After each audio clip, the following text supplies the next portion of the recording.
Hey guys, Aneebananee Zois, also known as VelvettE in InZOI.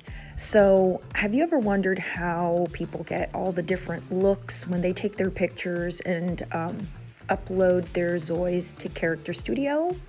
Well, I'm going to talk a little bit about it today.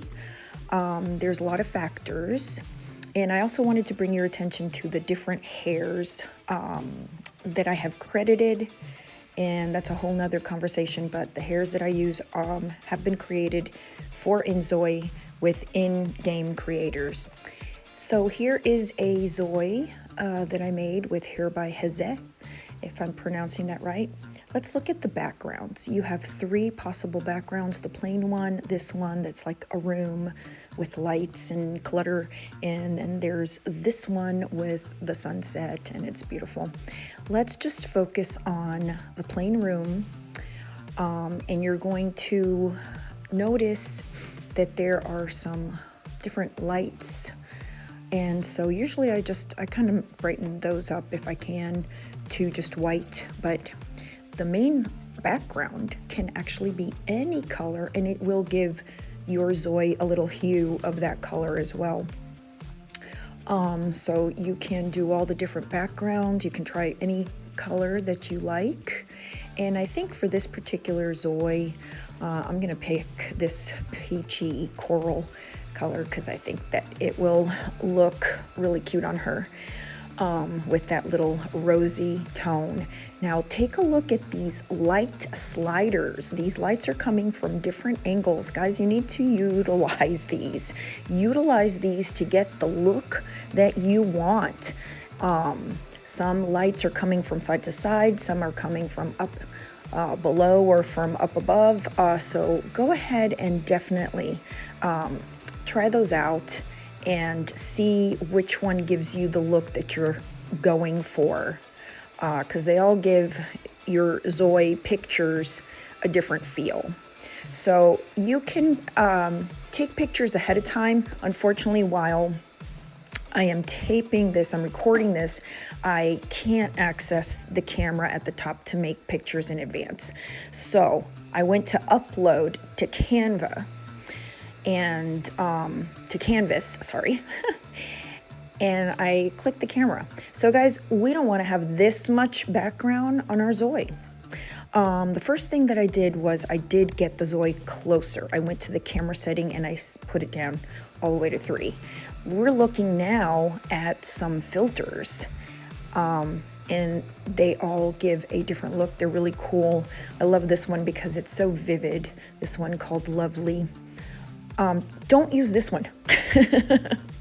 I think that goes without saying. Anyway, really cool different looks. If you've never played with these filters, it's time to do so. I'm going to keep Lovely on her, and then I am going to crop. Guys, we don't need that whole background. Crop. You can crop. So this is good. This includes, that's too narrow. This includes the majority of her hair, and she's close. So this is a nice close-up picture, and you can save it. There it is, and go to your camera again, and you can take multiple pictures. When you go back to your camera, the settings go back to what they were. So if you want her close, you have to adjust that setting again. And here are the expressions. I don't use a lot of these, because I think that they're a little exaggerated. I like expressionless. Sometimes I'll do surprised, and sometimes I'll do the bottom one, which is the mouth open. So it'll depend on the Zoi, because some of these work with some Zois and some do not. So the other really important thing is the poses, because it just gives your Zoi a little bit of a different look.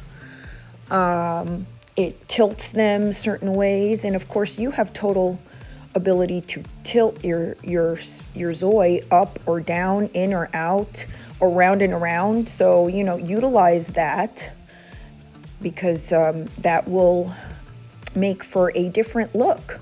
I love the little peace sign, the V. That is really cute. It's always cute. I don't know why, but it is always precious. So I like that. You could do it from far away. You can do it up close like this. You know, just use your creativity. So you can see the two different filters there. That second picture was taken with the default filter, which is the one called realistic. And I think I'm going to try a different filter now. The diorama, that one is really cool because it's a very vivid light, and but it does blur.